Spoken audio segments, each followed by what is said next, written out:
छोटीशी चूक होती आणि अशी चूक तुझ्याही हातून होऊ शकते, बरोबर ना? हा, सई बाळा, जा तू.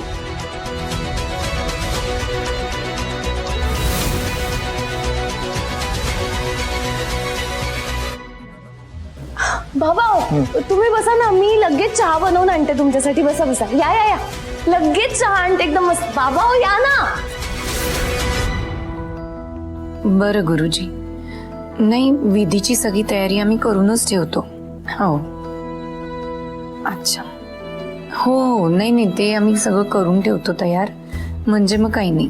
हो या ना तुम्ही. ठेवू मग. सई, काय ग अशी का उभीस? ते तुमच्यासाठी चहा आणला होता. चहा. थँक्यू. अगं बघ तरी माझ्याकडे, बोलायचं नाही माझ्याशी? नाही असं नाही आई. बस इथे माझ्याजवळ, बोल आधी माझ्याशी.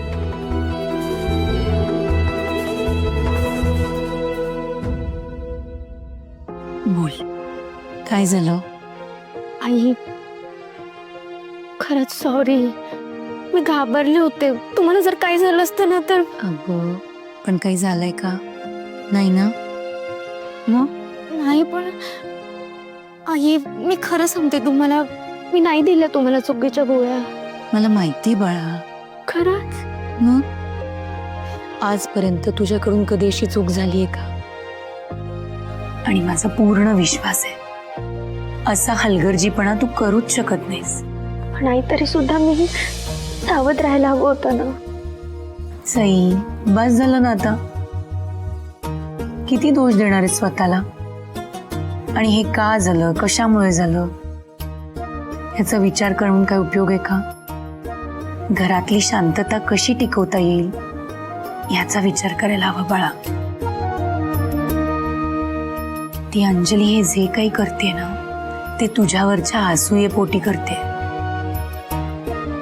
पण आता मी असं काहीतरी ठरवलंय की ज्यामुळे तिचं मन शांत होईल. म्हणजे काय ते मी सगळ्यांना एकत्रच सांगते. चल बाहेर जाऊया. पण नक्की काय करणार आता आई तुम्ही आता? सांगते ना बाळा, चल आल्यावर घेते चहा.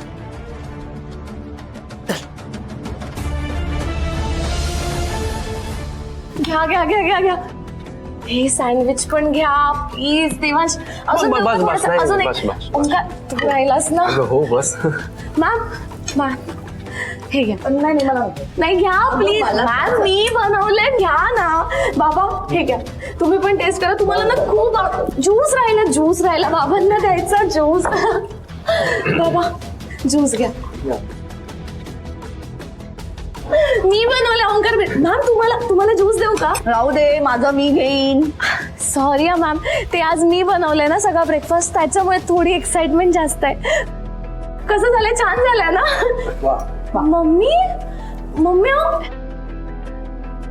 तुम्ही सही, अगं काय हे, मम्मीना आराम करू द्यायचा ना. का आणलंस त्यांना रूम मधून बाहेर? बरं नाहीये ना तुम्हाला? अगं हो हो, मी काही लहान बाळ नाहीये कोणी आणायला, माझ्या मर्जीने चालेल. मम्मा तसं नाही, म्हणजे तुझा ब्रेकफास्ट अंजलीने रूम मध्ये आणून दिला असता ना. ओ मी तुला माहितीये ना, तसंही मला एकटीला खायला अजिबात आवडत नाही. तू ये इथे पैसे पैसे. अरे तेव्हा मी बरी आहे, मी तिथे बस मम्मा, शांतपणे. Careful careful. हो बरी आहे मी, अगदी. किती काळजी तुला घेते. बरं वाटतंय ना आता? खरं एकदम बरं वाटतंय.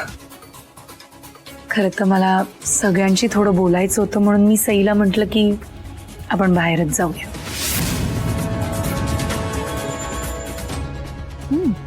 बोल ना, काय बोलायचं तुला? गेल्या काही दिवसांपासून आपल्या घरात सारखे वाद सुरू आहेत.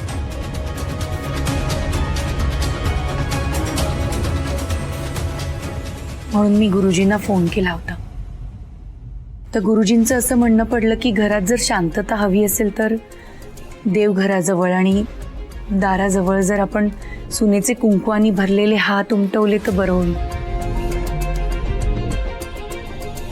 पण आई तुला सिरियसली असं वाटतं हे सगळं केल्याने आपलं घर शांत होईल?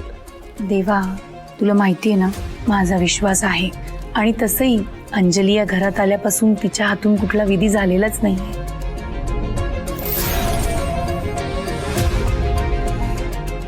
तर मला वाटलं की हीच चांगली संधी आहे. हा विधी तिच्याच हाताने होऊ दे. बेस्ट आयडिया आहे. अंजली, तुला चालेल ना? हो मम्मी, तुम्ही म्हणाल तसं.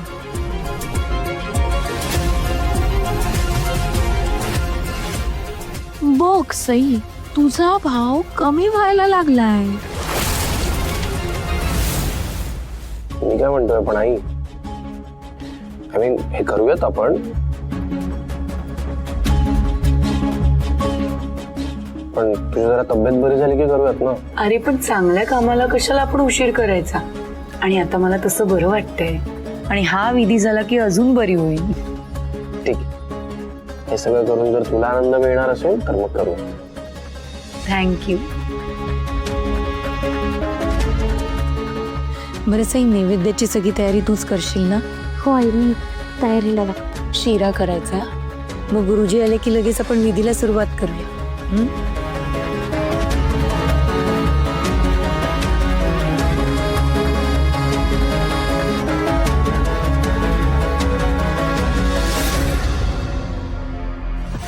वहिनी, किती देवभोळी आहेस तू.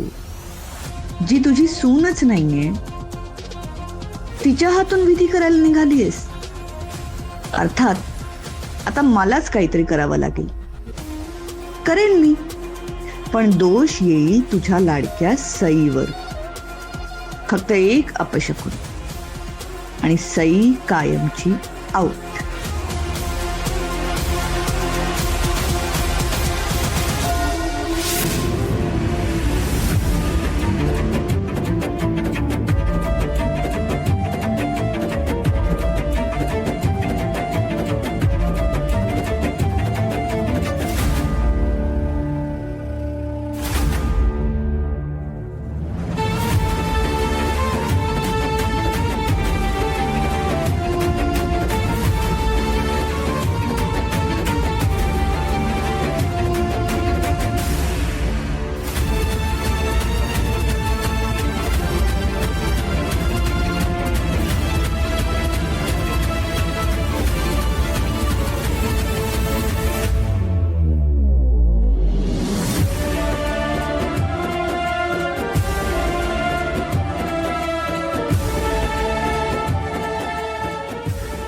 आईने एवढ्या चांगल्या हेतूने विधी करायचं ठरवलंय, पण